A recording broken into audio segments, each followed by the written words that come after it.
I'm Richard Gearhart, an intellectual property lawyer specializing in patents, trademarks, and copyrights. And I'm Elizabeth Gearhart, not an attorney, but I work at Gearhart Law doing the marketing, and I have my own startups. Welcome to Passage to Profit, the road to entrepreneurship, where we talk with small businesses, entrepreneurs, and discuss the intellectual property that helps them flourish.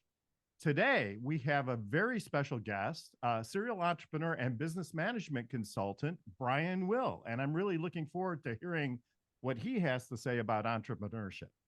And then we have Taylor O'Neill with Richard's Rainwater. This is something that should have been done centuries ago, probably was a little in some one way or another, but you are going to love this, everybody.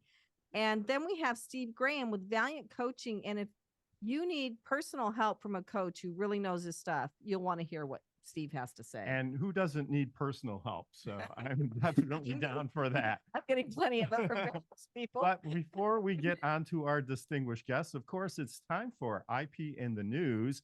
And we have a kind of a special patent today.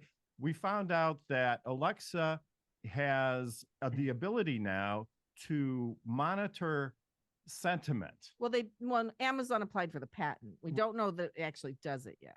Well, in theory, though, they know probably how to do it. And so they'll be able to judge your emotional stuff. They'll know if you're happy or sad or somewhere or glad or somewhere in between. All right. I'm ordering more Valium. So I don't know, is this like a good thing or a bad thing? I mean, it's our tech overlords just keep taking more and more steps. And I think that this is just really kind of the first step to being able to evaluate people on a much larger scale and either advertise to them, but also maybe control their lives. You know, you've had too much to drink, you sound drunk, right? And that's where all of this is eventually leading. You think so? I'm convinced. Anyway, we need to ask our guests. If a computer told you to quit drinking, you'd quit drinking. Well, what if it called the police, you know? Do anything if you're drinking at home. Anyway, Brian, you've been following this conversation, we hope. What do you think about computers that can sense your emotion? The question is, what are they going to do with the information? And my example I would use is my daughter-in-law's name is Alexis. And whenever she's at the house and I call her, Alexa flips on. So what if you're married to an Alexis or Alexa and you guys get in an argument? Well, it's going to detect a lot of emotion. And what's it going to do with that? So that's the scary part. Like you said a minute ago, is it going to call the police? Yeah, it's going to start serving divorce lawyer ads or therapist ads, right? So what in the world are they going to do with that? What are they going to do with it? Well, that's just the problem. We don't know, right? We can laugh about it, but there may be more to it but than you're that. right about serving the ads because like everything's kind of tied together now. So if I do something, we have Verizon, an ad will pop up on my computer or an ad will even pop up on the TV. And it's like, whoa, we were just talking about that. And my phone was listening. Right. Surprisingly, I mean, a couple of times Elizabeth's phone has gone off in the kitchen saying, what? And she's not even like hooked up to Alexa. And it was so like, I didn't catch that. What did you say? It's pretty freaky. So Taylor, maybe you have some thoughts on this. My experience with Alexa is pretty limited. We only have one, and it's in my 2.5-year-old daughter's room. She's decided that she loves Bad Bunny and that Justin Bieber's her boyfriend. So I pretty much just say, hey, Alexa, play Bad Bunny or play Justin Bieber. And I'm usually pretty excited about it. So, you know. Right. So are Taylor, interesting. Yeah. You're gonna get in trouble when she figures out she can order stuff from Amazon. No question. You know, Justin Bieber dolls. Amazon, send me a new car. You know. Yeah, right, it's alarming how quickly she's picking up the cell phone. So I'm sure we're not far off from her understanding Alexa. Steve, what are your thoughts? Well, I have several of the devices. I've been using them for several years and have kind of watched the evolution on how more intrusive they become, because like you were talking about, I can be having a random discussion, asking about maybe a certain product, and lo and behold, it'll pop up in a search field. How convenient. I like the ability to get instant information, but at what cost What are they going to do with all the data mining? I think that's my perspective on it. I mean, where do we kind of close the door on it? Because it's integrated in a lot of cars now. A lot of cars come Alexa ready. I even saw a refrigerator. Why you need an Alexa refrigerator? But it is. That's a very But large it's microphone. it's tied right into their shopping. So I mean, we know, and probably directly to Whole Foods. So there you go. No, you're right though. So I had this idea for a refrigerator a long time ago that would take an inventory and tell you what to cook and Yeah. order the food that you needed to round out your recipes. So they probably have the same idea, right? So they're going to look at your fridge and say, "Oh, you wanted to make meatloaf tonight. You don't have an onion. Here's an onion from Whole Foods." Exactly. It can scan it, and then we can conveniently deliver it to you within this time frame. So yeah. So I mean, it does seem to have some positives, right? And but the point is who is running this behind the scenes, and what are their motives, and what are their intentions?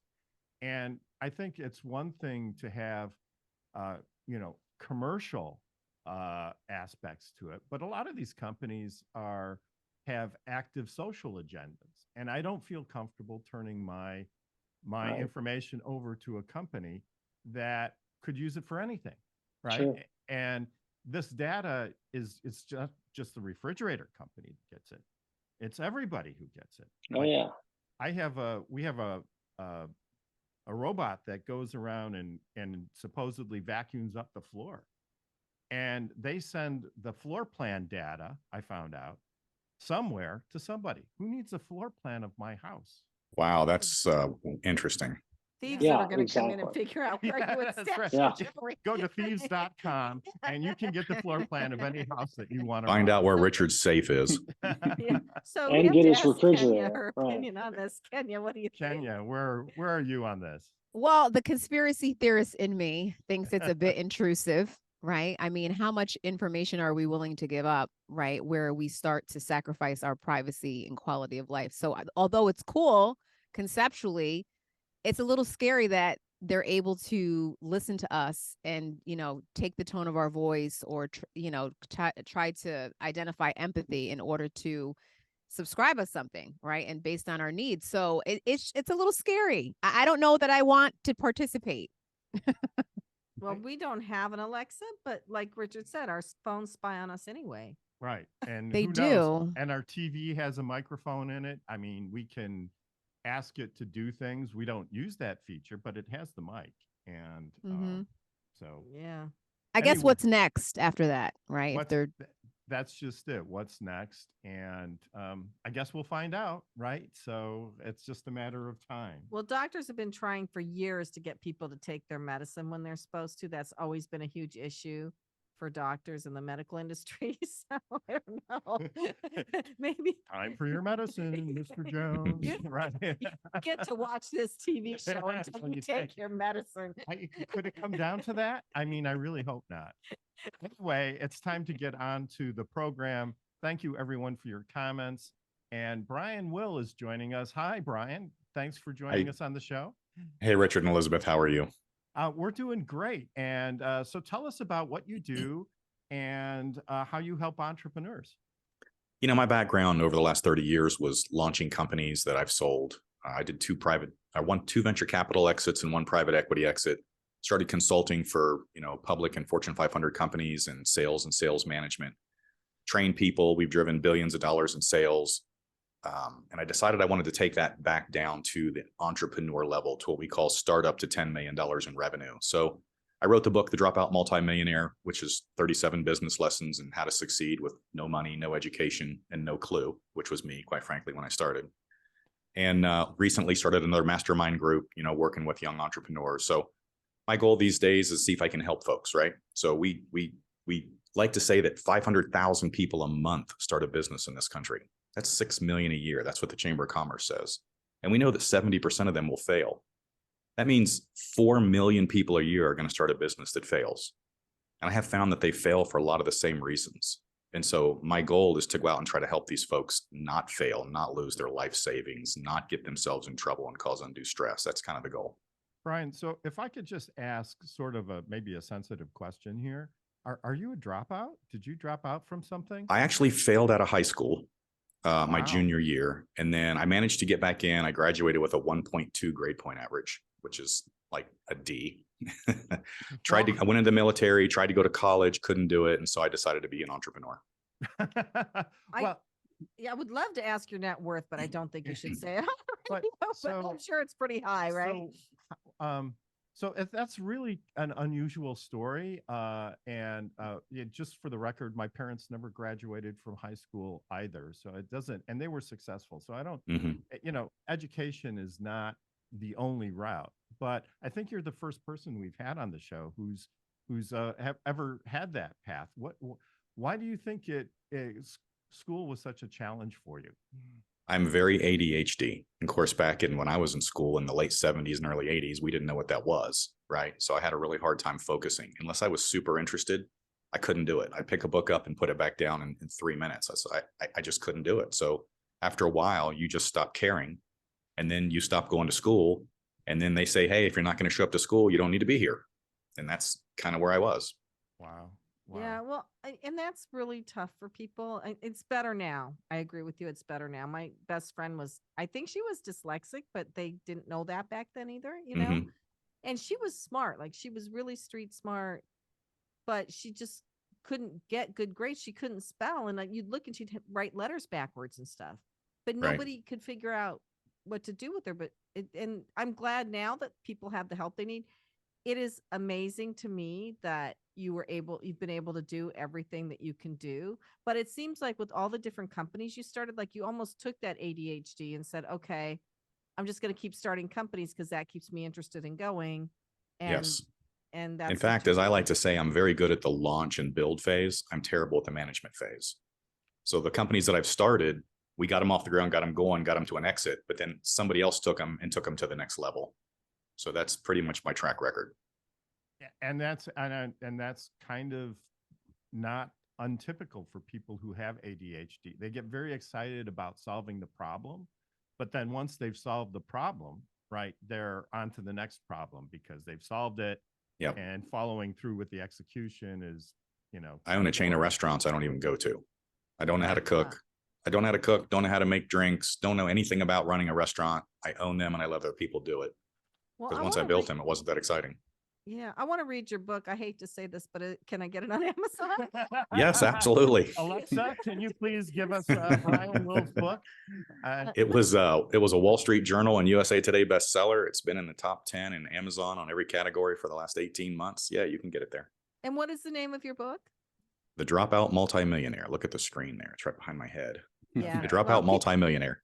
People on the radio can't see your screen, but so how, just out of curiosity, we all have our strengths and our weaknesses, right? So and being in school, probably you realized fairly early was probably not a strength of yours, but how did you go about deciding to go into business based on the experiences that you had? So this goes back even a little farther. I grew up in I'll say it nicely, we'll say a rough home, right? So I had to leave the house as soon as I graduated 18, so I was kicked out. And I had no place else to go. I had a giant chip on my shoulder. I was a very angry young man. Did the military. I was a National Guard. But when I got out, tried to hold a job and couldn't hold a job, right? I got fired as a guy at Little Caesars Pizza. I got fired from a construction job. I got fired as a waiter. And I just said, I hate working. I got to do something for myself. So I went to work for a landscaping company. And after a few weeks, I was like, hey, anybody can mow grass and dig holes. So I'm going to start my own business. So that's what I did. And we built that up to 7 franchise units over the next 8 years before I got out of that. Actually, that one collapsed and burned. Learned a lot of lessons in that one. And then a buddy talked me into selling insurance because in my mind, I didn't have any education or discernible skills. So I was really trying to do things that I thought didn't require those: landscaping, selling insurance. And then what I found out when I started selling insurance, I was really, really good at sales. So that's a skill. That's a gift. And I don't know where it came from, right? So I became the top agent in this agency within 6 weeks. Out of 15 people, I was producing 50% of the revenue. And that's when I was like, I'm just going to do this myself. This was the dawn of the internet. So I built the first call center in the country in 1999 for health insurance. And we were snapped up by an early .com venture capital company. I started learning about venture capital and how that worked. And it just, the acceleration just went, from there. So Wow. Kenya, do you have a question or a comment for Brian? I do. So they say all the C students fire all the A students in life. Right? well, I'm the D student. I don't know Oh, what we did. I was the D/F student, so I totally relate to you. We have a lot of similarities. Just question about what you deemed at one point as a weakness in your life, right? And how you were able to identify those weaknesses and leverage them to be an entrepreneur. If you could share that a little bit with our audience. Sure. My biggest weakness was an ego problem, which I find in 80% of entrepreneurs that are starting out. Unwilling to take advice, unwilling to trust other people, unwilling to let people do what they do best. And it took me, honestly, 15 years to get over that. So we struggled for a long, long, long time until I finally brought a partner in who I let mentor me. And from there, I became a much better business person, and we started making a lot more money. That was great. Well, what were the kinds of things that your mentor would do or say? What kind of advice did you get from him? I'm assuming it's a him, but or her. Yes, it was my friend Steve. He actually just passed away recently. That was a tough day, but it was really just watching Steve interact with people. If you think about a person who's angry with a giant chip on their shoulder, as I say in my book, if you're a hammer, everything's a nail. And I was a hammer. I was not a nice person. I was mean to my employees. I didn't treat people well. I was short. And then when Steve came in, I watched how he dealt with people and how he managed them. And he had already been super uber successful in the past. And so it dawned on me that maybe it was me that was the problem. It was my attitude. It was my ego. It was me that needed to change. And so I allowed him to be the senior partner in this company. And I just basically followed behind him like, a puppy, just learning for a couple of years. And then we hit it pretty big. So, well, that must have been hard, but it sounds like you did some soul searching. And yes, I think that that's what we all need to do, because we have our weak points and we don't want to acknowledge them, but we're forced to, right? Yeah, Yep. I mean, the world keeps teaching us lessons until we learn them, But right? one thing I wanted to ask you too was, it sounds like you did a lot of different kinds of companies. Yeah. What was the one thing that tied it all together that made you so successful in so many different industries? Because obviously you didn't know these industries well. You hadn't grown up in them. You learned them as you were starting the company with them. So what was the one thing that led to the success, would you say? It was my ability to sell. That's why the landscaping company did well. And that's why the insurance agency that I launched did well, is the ability to sell and teach people to sell. And I do believe at some level there are people that are just naturally, we call them closers. Yes, and I agree. The ability to sell means you can not only sell a product, but you can sell a vision. And if you can sell a product and a vision, then you're probably a pretty good candidate to be an entrepreneur. And that's what I was. So and you think people can learn that to some I think you can degree? learn it to an extent. Sure. I have a training course we do where we teach them, I call it the 4 keys to being a closer. Now, again, they've got to put their ego aside. They've got to be willing to learn. They've got to be willing to do the work. But sure, we've taken people from, mid-level sales to high-level sales through training. But there are some people who are just natural. And those are they're like, I always call, like the quarterbacks on the NFL team are special, right? There are a lot of people that are all-American quarterbacks in college that you would think they're phenomenal, like Johnny Manziel. And he goes to the pros and he's not special. Right. So there are people that are good, but they're not special. So there are people that are special in sales, and then there are people that are good and they can be trained up to be, something really good. So different levels of salespeople, we call it. So you're working with entrepreneurs. This is sort of your universe now. What kind of advice now do you give to people who want to start their own companies? We have a lot of listeners who like the idea of entrepreneurship. They're not sure if they're cut out for it, and they're thinking about maybe making the leap. What do you tell them? So this is going to be a little contrary. So bear with me for a second. When I talk to people who want to launch a business, to be very honest, and I do this in the book, I have a whole chapter in it. I will literally try to talk them out of it. And the reason I do that is because if you're going to launch a business, there's going to be a lot of stuff that's going to come at you. A lot of problems, a lot of issues, a lot of stuff that's going to break your heart, a lot of stress, a lot of time and energy and failures. And if you're not willing to go through that, you're not going to make it. And if I can talk you out of business, then you never should have started, because you're not going to make it through all that mess. So if I can, and I tell people, I'm trying to talk you out of it. And if they get mad at me and they say, I want to do this, this is what I want to do. And I say, okay, we have a start. The second thing you need to do is you need to bring in a coach or a mentor, unquestionably. Because if you've never been successful in business, the truth is you don't know how to be successful in business. That's just the truth. And so you need to bring somebody in that has had success or knows the pitfalls you're about to go through, who can coach you and guide you and mentor you through those, so that you don't have to make 1,000 mistakes along the way. That is a very, very first thing you need to do. In fact, I tell young entrepreneurs this all the time, right? Apple Computer is run by Tim Cook. It's the largest company in America, probably the world, most profitable company in the world. Tim Cook has a board of directors. Their board of directors come in every 3 to 6 months and they sit down with Tim Cook. Tim Cook tells them all their problems. They all give him advice. And at the end of the board meeting, Tim Cook takes all their advice and he uses that advice to move Apple forward. Now, Tim Cook's a pretty smart guy. If Tim Cook needs people to help him make decisions, what makes you as a young entrepreneur think you don't? I agree 100%. I am, as I said, have startups, but I have a coach, a business coach, and I have a peer advisory board that meets once a month with people that are really well-seasoned business people. And it helps a tremendous amount. And my coach is phenomenal. And I agree 100%. And I agree the burning passion and desire has to be there.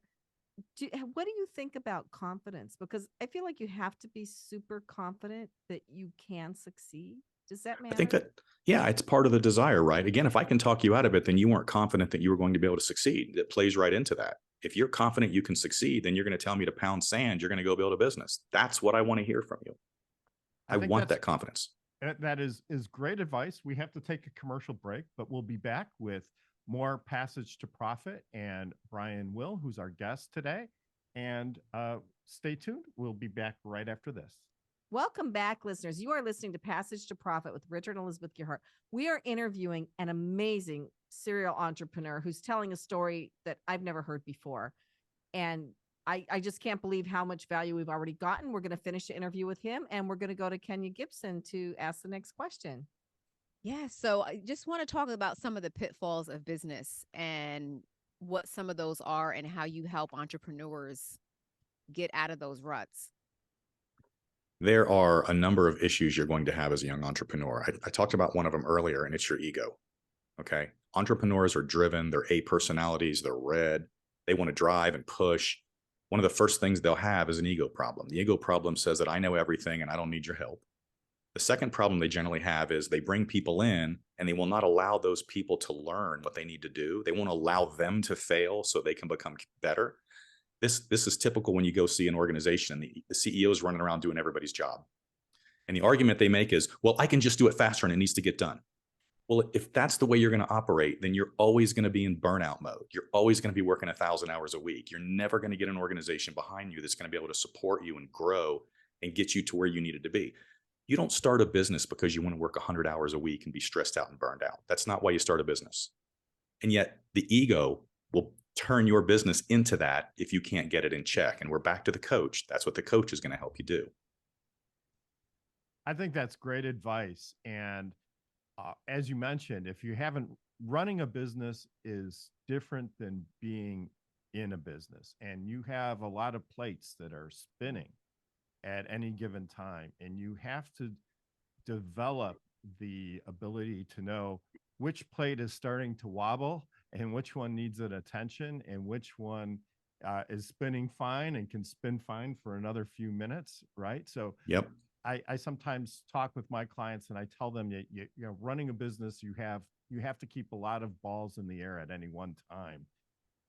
And you, over time, you begin to notice which ones are going to be small problems, which ones could go from small problems to big problems.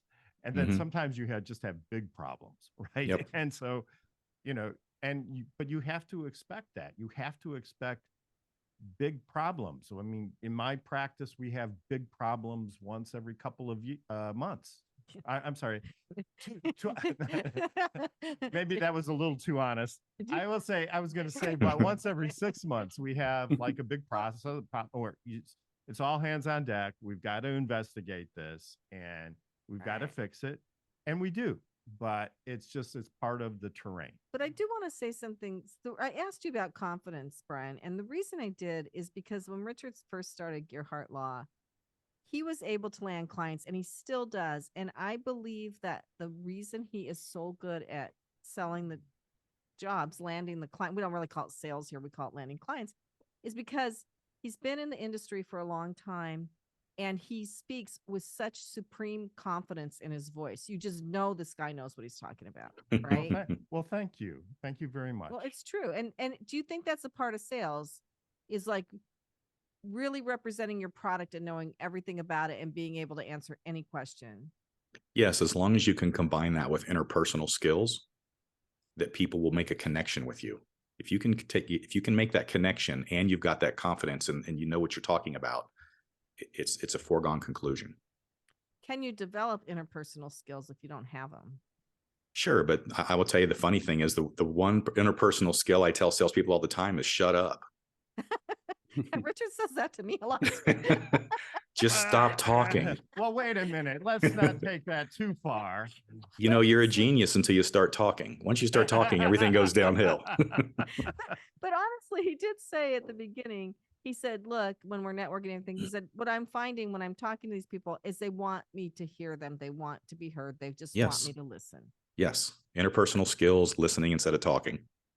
Yeah. And people will give you clues about themselves. And then if you can find a way to take that little clue and relate to it somehow, some way, something in your life, then that's where the relationship begins to build. They will close themselves.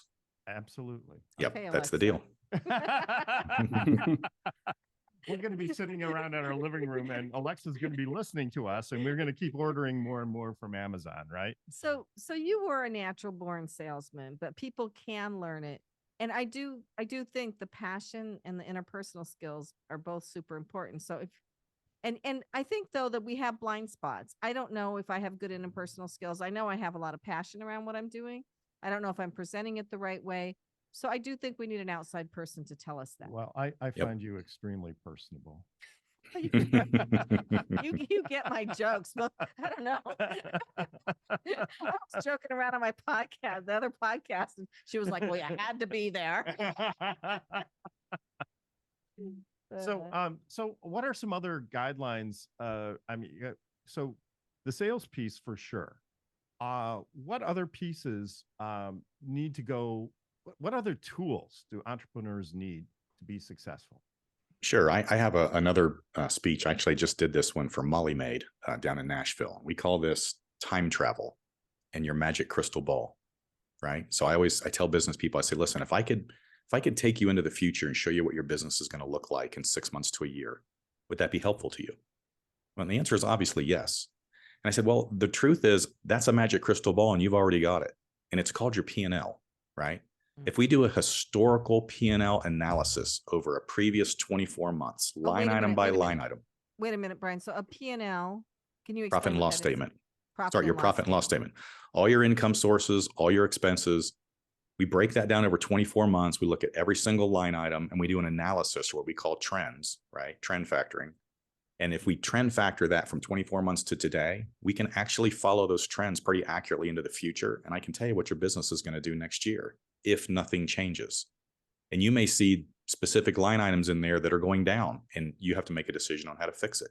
Or you may look at it and go, well, hey, man, we're cranking. This thing's rolling. Okay, as long as you keep doing what you're doing, it's going to roll. But you'd be surprised how many entrepreneurs, and I'm talking up to $5 million in revenue, don't run a P&L. They don't run a profit and loss statement. I find this in the restaurant business all the time when we go acquire these restaurants where they're like, well, we just throw the receipts in a shoebox and our accountant loads them up, 6 months from now. If you don't know your numbers, there's no possible way you can run a business. So one of the biggest things between success and failure is knowing your numbers, having that time travel, having that magic crystal ball. That's a big one. So how do you pick the right person to do that work for you? Because I know not everybody's good at numbers and accounting. Like we have a very complex accounting system, and people do, like when you look at stuff accountants do, it looks like Greek sometimes. So Mhm. how do you pick the right person? Because that's a sensitive area for business. Well, I honestly, I take we'll call them the major factors, the major influencers in your business. So I'll give you an example in a restaurant. So if I pull my P&L, my in-house accounting staff already knows that they're going to give me all my food costs, but then there's a percentage, all my liquor costs, but then there's a percentage, all my labor, but there's a percentage, right?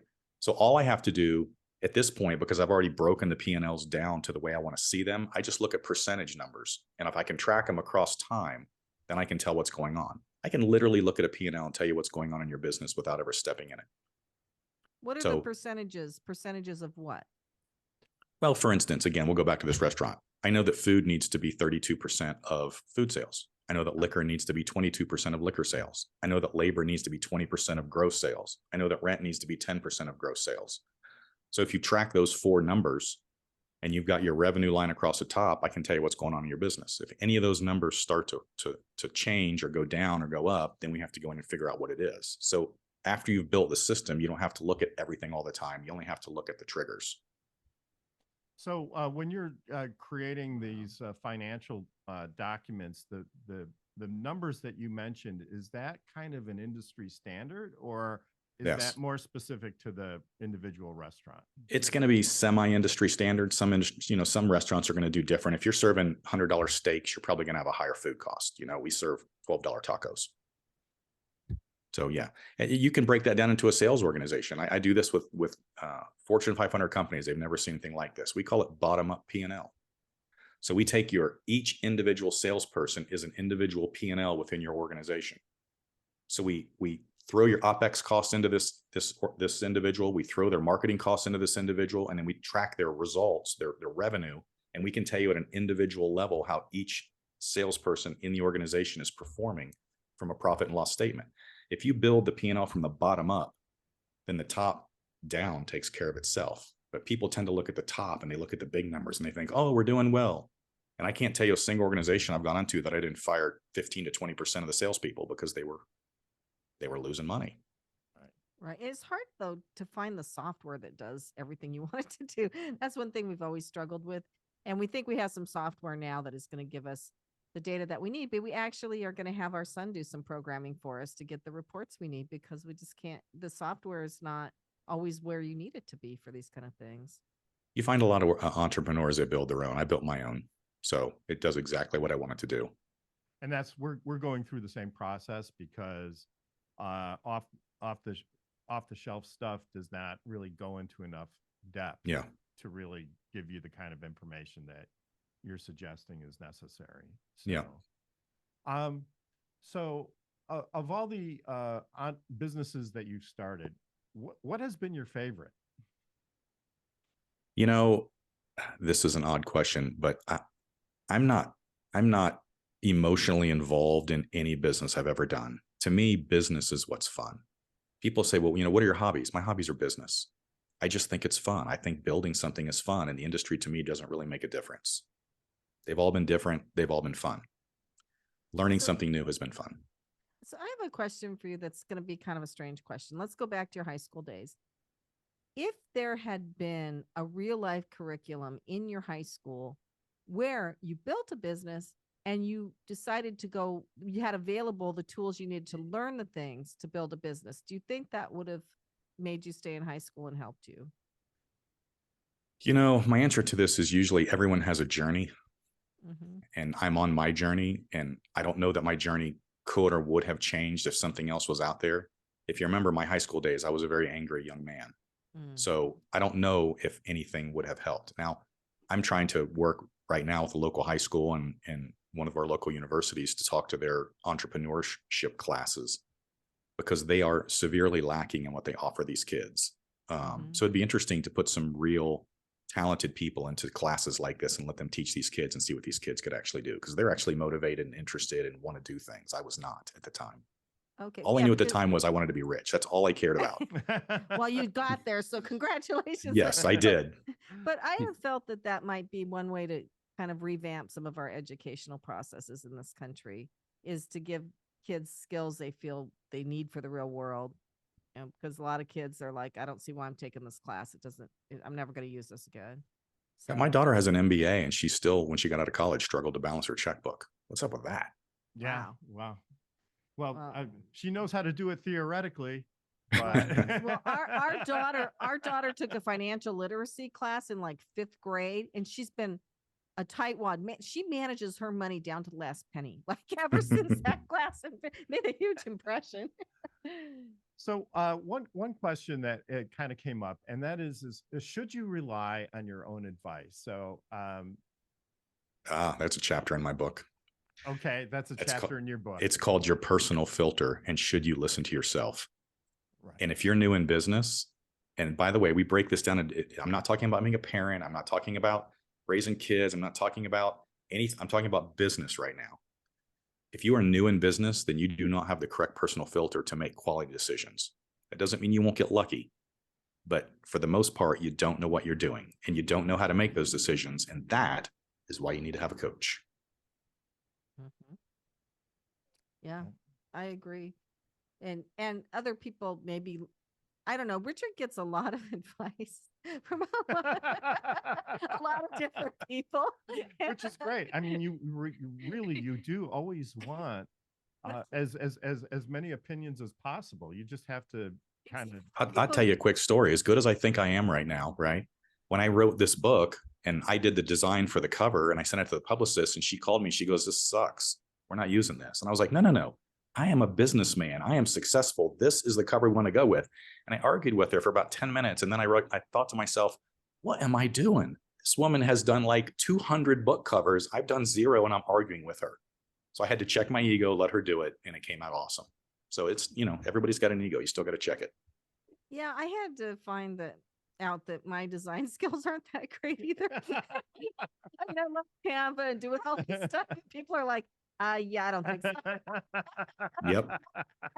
Well, that was an amazing comment. Thank you so much, Brian, for injecting so much wisdom into our collective entrepreneurial minds. And we hope you'll stay with us for the rest of the show. And where can people find out more about you and your information, your books, seminars, all the other things that you're doing? Sure. It's www.brianwillmedia.com. brianwillmedia.com. Everything's on there. That's great. Thanks a lot. We'll be right back right after this. Welcome back, everybody. It's Passage to Profit with Richard and Elizabeth Gearhart, our special guest today, Brian Will. And now it's on to Power Move. Hey, Kenya, what's on Power Move today? So for Power Move today, we have a little bit of a history lesson. We're going to give Power Move to Maggie L. Walker, who is the first women-owned bank owner. So we were talking about entrepreneurship today with Brian on the podcast, or the radio show rather, and I thought it would be interesting to highlight her because 100 years ago, she had founded a Richmond, Virginia-based St. Luke Penny Savings Bank, and she became the first African-American to charter a bank and serve as a bank president. So she was an entrepreneur and a leader as well, and she helped the advancement of the economic threshold for communities of color. So I thought it would be great to highlight her and her work in that space. Well, that is amazing. And does it is the bank still around today? Do you know? That's a good question. I'm not sure. It doesn't say it in this article. But that's a great question. It doesn't say it. Oh, okay. Doesn't say. Alexa, is this bank still in existence? Well, no, Alexa, can you tell reporters to do the whole job and not just part of the job? So no, that's great, and I'm sure it took a lot of courage in those days to really a lot of drive, a lot of entrepreneurism. If you were an African American woman, to do something like that, which was such a traditional white male occupation. So and even a woman in general, right? Like, yeah, right, absolutely. right. So congratulations to her. Congratulations to her. And speaking of entrepreneurial women, it's Elizabeth, and she's going to talk to us about her projects. Yes. So I have Blue Streak, which used to be Fireside, which is a video directory of business services online. It's B2B. And it's the first directory that is not location based, because if you look at all the websites and directories out there, at least when I looked a couple of years ago, when I started this, all of them are based on location. So this is based strictly on business services. It's strictly B2B.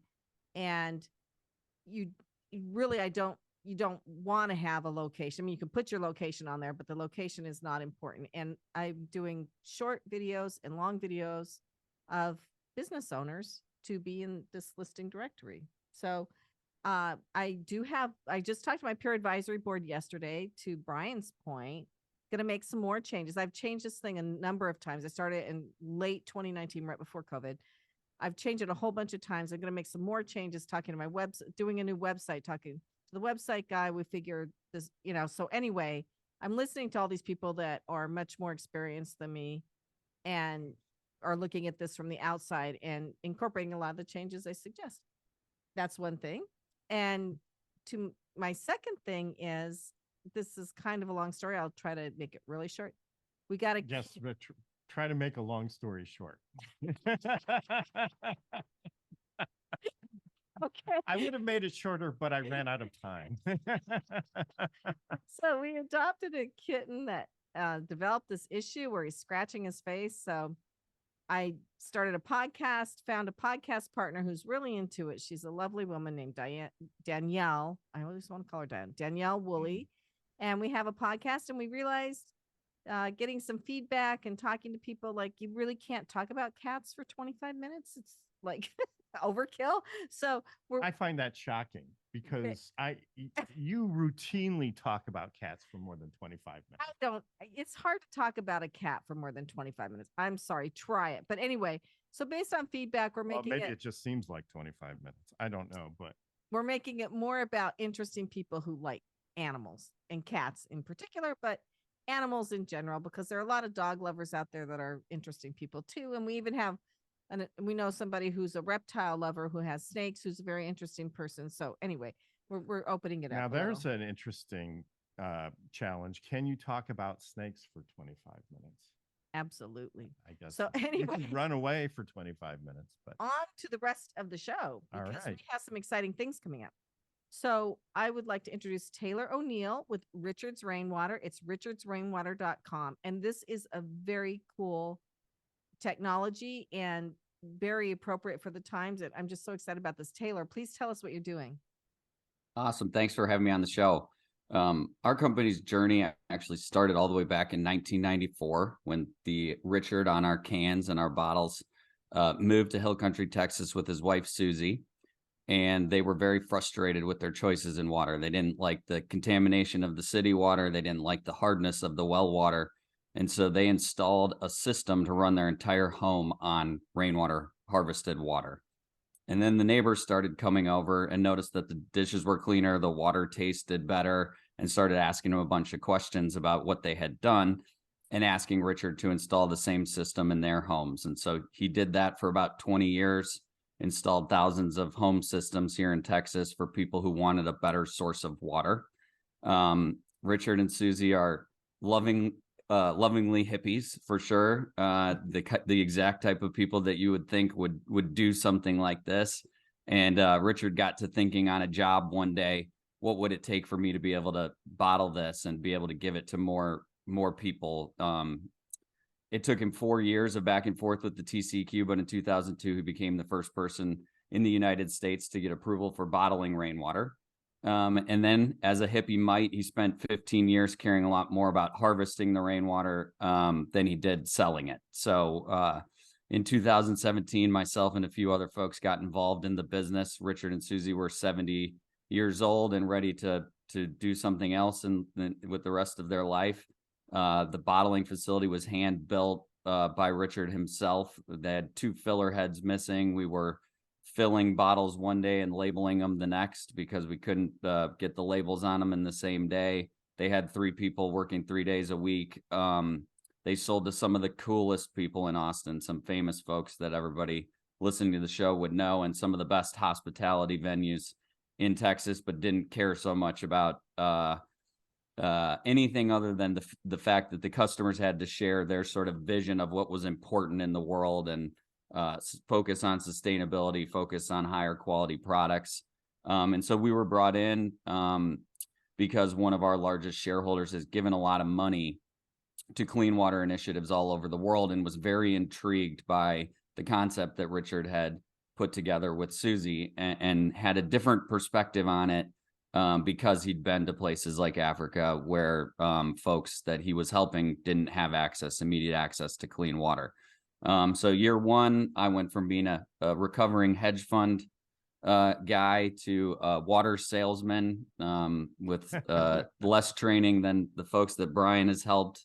But we sold it to quite a lot more locations here in Austin and got our first distribution contracts. And we're kind of on the way to proving that other people shared some of our thinking about water being more important than the average person in this country cares to think about.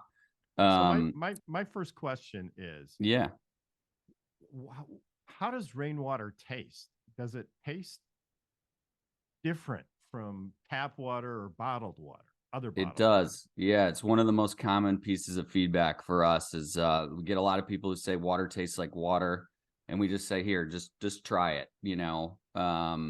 It's cleaner and we can prove that. So it absolutely tastes different.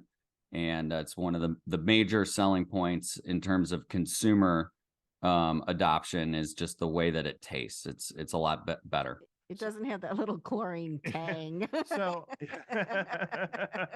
Alexa, take out of the chlorine out of my water. No. So the taste is different. How would you? What is in bottled water compared to rainwater? Why are they different? Sure. It gets down to the very, very minutia of the total dissolved solids and the bacterial makeup of the different waters, and then also the treatment mechanism. So we harvest the rainwater right at the collection sites that we're working with. 100% of our water that goes through the treatment system that we've proprietarily designed ends up able to go into a bottle or a can. But we don't use any chlorine in our process. And so the very, very minutia of the makeup of the water just has less stuff in it, is the sort of common sense way to describe it. And that ends up making it taste cleaner. Some people say it tastes sweet. It's just a softer, much better mouthfeel than the other waters that are out there on the market.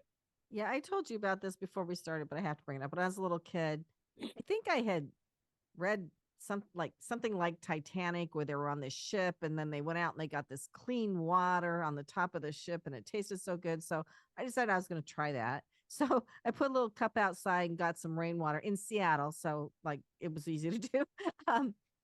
And there was all sorts of stuff floating in it, like little black pieces, and it didn't taste Really? Even Yeah. Seattle rainwater was impure? And it rains a lot there, but yeah, I mean, we lived in the city of Seattle, so of course there was like the smog components and stuff, but you have a method for getting that kind of stuff out of there, right? Yeah, so just remember that the rain cycle is exactly the thing that you learned in 5th grade. All the water on this planet has been around since the beginning of time. And so we're just recycling the water that has always existed, right? And so it's just a matter of where are you capturing in that cycle and how has it had a chance to absorb contaminants? Water is a universal solvent. It wants to absorb everything that it touches. And it's actually a naturally cleansing event in the atmosphere. So if you're in a very, very clean place, the rain straight away is going to be exceptionally clean, but it's also going to, flush anything out of the sky and anything off the collection surface. And so we have a sensor in our system that knows when it starts to rain. And today we don't collect the first 0.2 inches of the rain event. It goes directly through the natural stormwater management system at the sites where we're partnered. And then from there, 100% of the water ends up in a tank, and then we treat it with a zero waste chlorine-free process. And from there, 100% of the water ends up in a can or a bottle. So you can think of this like the solar power of water. It's renewable. We're going to get it scored as a water credit, sort of like a carbon credit, because it's actually water positive relative to the amount of potable water that same raindrop would produce if it were left to run into the retention pond or the runoff location from the building. And so Yeah, we've showed that after Mother Nature does her natural cleansing, the water is exceptionally clean, which is great news for us because, again, all water in this world starts as rain or another form of precipitation. So if the going in principle is that the rain is dirty, we've got a real problem because the water gets dirtier and dirtier and dirtier as it goes through groundwater, ground contamination, and has a chance to pick up other sources of things that we don't want to consume. I mean, it's kind of surprising. I always just I kind of just thought off the top of my head that rainwater would be like the purest water there is, but it's only as clean as the sky it falls through, right? So, Well, like acid rain, yeah. Yeah. So, but I know. Brian, do you have a Brian. question or comment?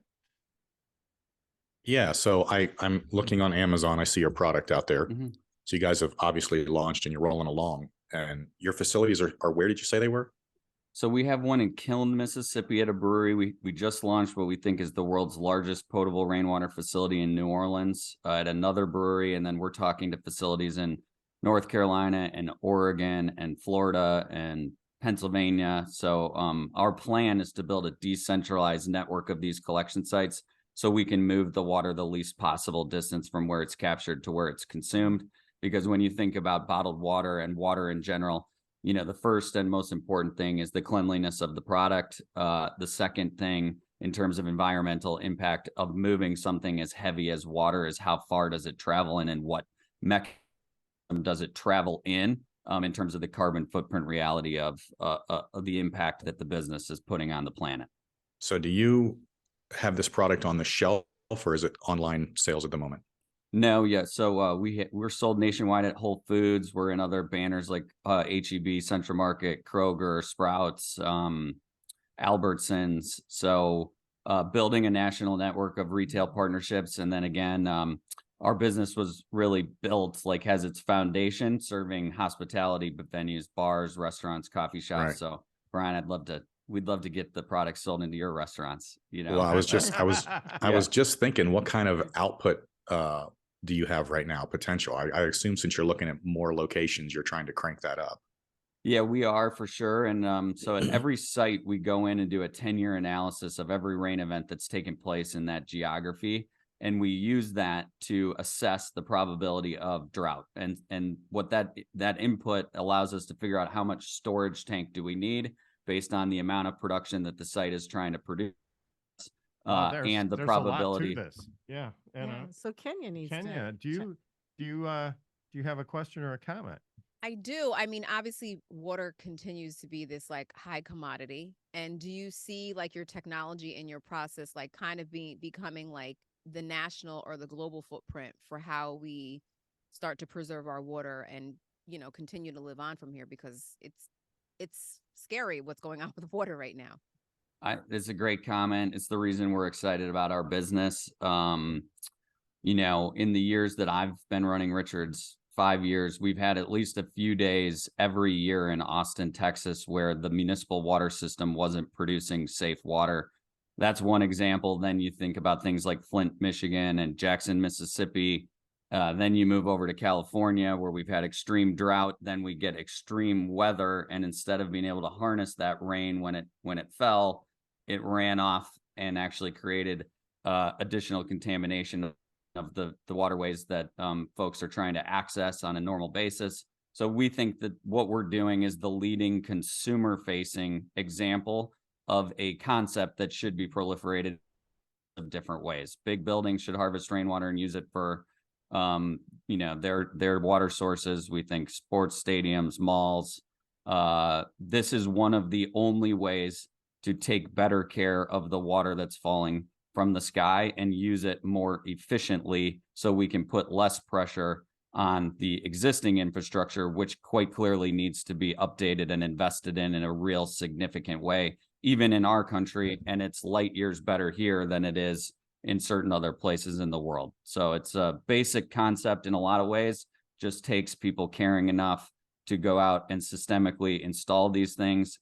And we're excited about, the current products being a way to talk to people and consumers and raise these issues and demonstrate, a solution that in its foundation is pretty basic, just people to care enough to do something Well, That's about a it. great, I Yeah. mean, I think that's a great great- vision. I just wonder, could I get one for my own personal property and do it myself? You can, for sure. It's actually easier from a regulatory standpoint to do it on your own property. So every state regulates water differently. There's a national policy through the EPA, but every state has their own EPA organization and their own FDA organization. So we're in the process. We have approvals in Texas, in Mississippi, in Louisiana. We just got conditional approval in Florida, North Carolina, Alabama, and Georgia. We have an approval in Oregon, but we're systemically going through the states where it rains the most and aligning that around our sales strategy to try to put these sites in the places that are going to be the most beneficial and really introducing the concept to regulators from a commercial standpoint. So what are the like major uses for Richard's water? I mean, obviously it's drinkable. Do restaurants cook with it? Is it used in other ways?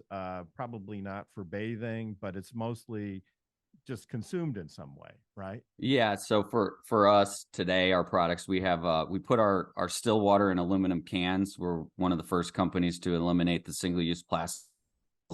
Our sparkling water's in a glass bottle.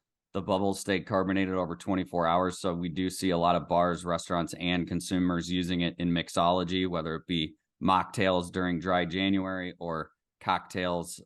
We serve a lot of sparkling rainwater with tequila and a lot of sparkling rainwater with whiskey. It makes a really, really good mixer because the water is actually cleaner than the other types of water that it could be mixing with these really nice spirit brands. So lets the spirit taste sort of come through in a better way. And then Richard does always tell stories about showering in his rainwater systems at home, and that was when he really knew how much better the water was. But I don't think many people are pouring out our cans and taking a home shower with it these days. But you've deliberately decided not to use plastic bottles to deliver the water. So it's either glass or aluminum. It's a premium product then, right? Yep. I mean, in terms of expense. We would call it like approachably premium. So in the water shelf, when you think about bottled water and sparkling water, there's thousands of competitors, but they can really be broken down into one of two things. It's municipal water with fancy branding or maybe some flavor, but just the same water that comes out of your tap, or it's bottled at the source. Think something like Fiji or Evian. The problem with those waters is they are sending water in a container from a single point on the earth all over the rest of the planet. And the carbon footprint associated with moving water from Fiji to New York is really criminal. It makes no sense. It's, really insane. So we're trying to combine a bottled at the source quality water that can be found in lots of locations and build, again, something that looks in many ways like the solar power of the water market. That's excellent. I think that's really one of your top selling points. But unfortunately, we can't discuss this anymore right now. But people can find you at richardsrainwater.com, right? richardsrainwater.com, Instagram, Facebook, TikTok, all the good places of social media. And people can look for it in a wide variety of retail outlets. Can they also order over the internet, or? You can order it on our website. Launched Amazon very recently, so that's just a new initiative, but lots of places to find it. And we'd certainly appreciate people giving it a try and telling us what they think about the taste. I wish I had a glass of it right Alexa, now. get me some really clean water Get to me drink. some Richard's rainwater.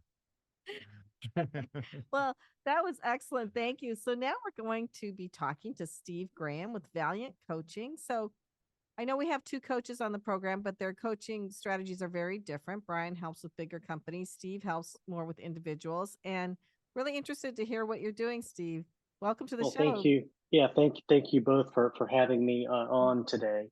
And a lot of what Brian is talking about is foundational to what I do as well. And many times it could be a collaborative process where I'm working with an individual as their coach, but they may have a business coach that's working on larger, more organizational type skills. And the key there is to have alignment, because we all know that leadership creates the cultural DNA. It does go downhill from there.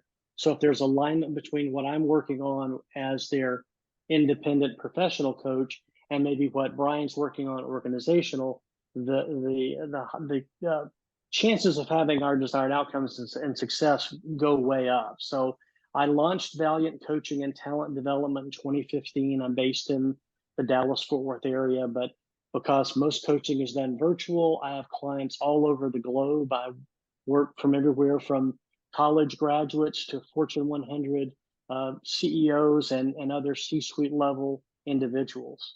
And at the heart of it is really helping them find what's inside and helping them find solutions to break down assumptions, to challenge imposter syndrome, all of those things that go along with being either a new leader or on the career side. Hey, I'm out of college now. What do I do? Or I've been with the same company 30 years. I don't like it anymore. What do I do?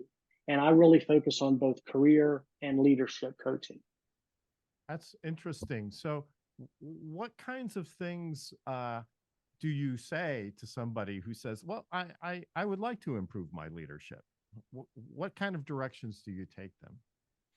Well, with coaching, it's all about listening. So, I'm unlike an advisor or consultant. I'm not giving them the exact play cards and roadmap. I'm walking alongside them, maybe challenging a lot of the assumptions that they had that are creating these barriers. If it is an environment where I have experience, then I'll take off the coaching hat and put on a mentor hat and go into more detail and kind of connect the two. But I start every session with, what do you want to get out of today? What do you want to accomplish with our time together? Because it's their time and they're driving the agenda. And so really it's doing a lot of that active listening, helping maybe build some more self-awareness, challenging assumptions. We talked about the voices we have inside. Those are good, but they can also be bad, because if we listen to too much of the bad, it can throw us into that imposter syndrome or really not allow us to be who we need to be. And to Brian's point, when I work with entrepreneurs, I see that day one, they're highly ego driven. They don't really want answers from me, but they do want to be heard. And that's what good coaches do. We listen and we walk alongside of our clients. So are you a coach or a therapist? No, I'm a coach. But that you bring up a great question, because even in coach training, it is one of the helping professions, training, mentoring, coaching, counseling. The biggest difference in counseling and coaching, counselors are mental health trained professionals, they're licensed, and they deal with everything in the past. They go way back to, I had a bad childhood, now that's affecting me as an adult. Coaches, we work today going forward. And I do have certain clients that are both working with a counselor and me as a coach. I had a young man a number of years ago that did not have a very supportive mother. So no matter how many attributes, promotions he got, she just wasn't interested. She said, you'll never amount to anything. So he's got this voice in this ear, these accolades in the other. He needed counseling. But my part was to take where he is today and keep helping them move that forward. So they often can work in concert together. Well, that's very inspiring. Is that a common voice that people, is that a common statement for people, that you're never going to amount to anything? Do a lot of people have that kind of see Brian nodding challenge, that message in their head? A lot can, and it all depends on a lot of their upbringing. We're all products of so many things. So I tell new leaders, you're probably picked up your management playbook from that leader. And if it was a terrible leader, unless you were just so turned off by it that you said, I'm not going to be that type of leader, you're going to pick up a lot of bad habits from that leader and continue that DNA, so to speak, with your people. Well, that's the way I was treated, and that's the way I'm going to treat you. That's not how everybody does it, but certainly there are a lot of factors there. Well, I just had an insight listening to you about myself that I never had before. And that is one of the reasons I went out on my own was because I had worked with bad leaders, people who didn't treat me with, weren't fair or weren't honest. or just had abrasive characteristics, right? And so being in that environment, I wanted to escape professionally, and eventually that's what happened. And but I mean, it's very interesting what you just said, is you're a product of your environment. And a lot Yeah. of people become entrepreneurs because they don't like the environment that they're in. Well, I worked with a gentleman, he graduated vet school. This was before the concept of mobile vets and the conveniences of having your pets treated in the comfort of home was really that widespread. He'd gone to work with a group of much older vets. There was a big generational difference, and with that, a difference in work ethic and how things get done, and just really treated him very poorly. So at the end, he really wanted to start his own business, but he had this image of, an entrepreneur means I've got to be this, this, and this. But that wasn't the case, but it was deprogramming him to say, where's that coming from? Why are, challenging those assumptions? And once we broke all that down, he had the courage to go out and start his own vet practice. And today he's been in it 15, 16 years and very successful. That's great. Yeah, I see Kenya looks like she has a comment or question. I was just curious, can you deprogram a toxic leader? Like, is that possible? Well, they have to. You mean, deprogram from your head or from their head? From their head. I can't personally do it. I don't know, but that has to come from within. First of all, they have to have enough self-awareness to see that they are a toxic leader. They're going to fight you. Whenever I've had to do 360s for clients, nobody wants to see the 360s. And I had one CEO that was more interested in who said that than what we're actually seeing the person saying about them. And we kept coming back to, you're not going to ever know who this person is, but you need to focus on these comments. This is what we need to focus on. So, they have to become self-aware. We all have blind spots. And I think if there is that realization, I've had leaders look at their 360s and say, I really do need to make a change, but they have to drive the change. Yeah, that's tough. Brian, do you want to weigh in? Yeah, I'll emphasize a couple of things that Steve said. Number one, the biggest reason you can't detoxify a leader is if that leader is having some success, because they believe that that toxicity is what's driving them to that success. And I'll give you an example. I was brought in to consult for a company in Portland, Oregon, and the CEO of this company had been trained by a billionaire out of New York. And he was a grenade thrower, and he would walk into meetings and yell and scream. And he brought me in and asked me if I would help him. And I said, I'll do it under one condition. You are no longer in charge of this company. You do not get to make decisions. They're all me. So your only choice is to fire me or let me do my job. Fortunately, he decided to let me do my job, but he was super toxic. But let me ask you this. I do want to focus on one thing you said. You said it so lightly that I want you to reemphasize it. You said sometimes you take your coach hat off and put your mentor hat on. Right. Explain the difference. So mainly with the mentoring, that's someone who's usually in a higher position or more experience, and I can give exact advice about, hey, I spent years in sales. So if I'm coaching a sales leader, I can work with, hey, I've been down that road before. I can do this and that. Where in the true coaching vein, I may be limited on giving more of the specific information, but challenging the person I'm coaching to find the solution themselves. Okay, why do you think this? What's going on there? Tell me about a time that you did this. Trying to keep all the questions open-ended. That's the really big difference. But many times, in fact, when I was starting coaching, Brian, many of my clients were people that I had managed. So they only knew me from that advising role, that mentoring role. And when I started asking all these open-ended questions, like, why aren't you giving me these answers? What's wrong with you? Are you on some kind of medication? I'm like, no, but you always give me the answers. I'm not giving you the answers right now. You have the answers. So it took a while for me to even get used to doing that. And if you talk to a lot of my coaching peers that came through my training, we all went through the same thing, because that's usually where the first bulk of clients come from, are people that have known us from some other experience, and we would manage them, advise them. So it's perfectly fine if I'm sitting in a room and it's a true coaching session, but I've got expertise in an area to say, I'm going to take off this hat, but I'm going to put this hat on, and then kind of bring it all together. So coaching is guiding, mentoring is, this is exactly what you need to do. Yeah, this is what you need to do. It's more leading, giving advice. where I gotta coaching is like, ask you- you tell me that. Yeah. Yeah, I got to ask you, Steve, when they asked you, are you on medication? Why didn't you say like, no, I quit my corporate job. I'm off all my meds. Right. This is Or it. it depends on the medication we're talking about. So we need to qualify what the medication is. Probably was on some type of medication, but nothing that would have impacted the coaching session. We're all on medication. Although I don't I'm know when addicted to aspirin. Yeah. Taylor's more likely Maybe to go we'll- off some medication, right? Can you, do you have another thought or comment? No, I actually Brian stole my thunder. That was my question, but it's Oh, all okay. good. You know, I'll Sorry. add this.